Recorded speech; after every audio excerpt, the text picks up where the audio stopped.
பூங்காற்று திரும்புமா அடுத்த வார எபிசோடில் பார்த்தீங்க அப்படின்னா, குமரன் வந்து இந்த மாரி ஆனந்தி வந்து அந்த தீப்பட்ட அந்த பில்டிங்லேருந்து காப்பாத்தணும் அப்படின்னு சொல்லிட்டு ரொம்பவே போராடி காப்பாத்திருப்பாங்க. அப்ப வந்து பார்த்தீங்க அப்படின்னா, குமரனுக்கு வந்து நெறைய தீக்காயங்கள் பட்டு முடியாம ஆயிரும். அதனால அவங்கள ஹாஸ்பிட்டல்ல அட்மிட் பண்ணியிருப்பாங்க. கொஞ்சம் வந்து சீரியஸாவே இருப்பாரு. அவர எப்படியாவது சரி பண்ணிடணும். அவருக்கு ஒண்ணும் ஆகக்கூடாது. நம்மனால தான் இப்படி இருக்காருன்னு சொல்லிட்டு ஆனந்தி பார்த்தீங்க அப்படின்னா, அவருக்காக சாமிகிட்ட வேண்டிக்கிட்டு நெறையா வந்து பரிகாரம்லாம் பண்ணுவாங்க. ஆனந்தி பார்த்தீங்க அப்படின்னா, மொளகாவ வந்து அம்மியில அரைச்சு அத மூஞ்சிலயும், கையிலயும் தடவிக்கிட்டு, அதுக்கப்புறம் தீச்சட்டி எடுக்கிறதா வேண்டியிருப்பாங்க.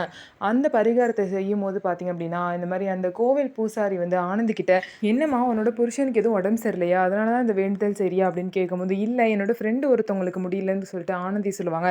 "இது வந்து ஒரு பொண்டாட்டி புருஷனுக்கு செய்ற பரிகாரமாச்சே" அப்படின்னு நான் சொல்லவும், ஆனந்தி கொஞ்ச நேரம் யோசிச்சுட்டு, சரி கையில எடுத்த பரிகாரத்த செய்யாம இருக்கக்கூடாது. சாமி குத்தம் ஆயிரும்ன்னு சொல்லிட்டு, அந்த பரிகாரத்த வந்து ஃபுல்லாவே செஞ்சு முடிச்சிடுறாங்க. ஸோ ஆனந்தி வந்து இந்த பரிகாரத்த செஞ்சனால பார்த்தீங்க அப்படின்னா, இப்ப வந்து குமரன் வந்து ஆனந்திக்கு ஒரு ஹஸ்பண்ட் மாரி வந்து நெனைக்கிற மாரி ஆயிருச்சு. இதுக்கப்புறம் பார்த்தீங்க அப்படின்னா, ஆனந்தி இவ்ளோ தூரம் கஷ்டப்பட்டு குமரனுக்காக வேண்டியிருக்காங்க. ஸோ குமரன் வந்து எப்படி வந்து சரியாகி எந்திரிச்சு வரப்போறாரு அப்படிங்கிறத நம்ம வெயிட் பண்ணி பார்க்கலாம். ஸோ நம்ம வீடியோ உங்களுக்கு பிடிச்சிருந்தா நம்ம வீடியோவ லைக் பண்ணிக்கோங்க. மறக்காம நம்மளோட சேனல சப்ஸ்கிரைப் பண்ணிட்டு பாருங்க.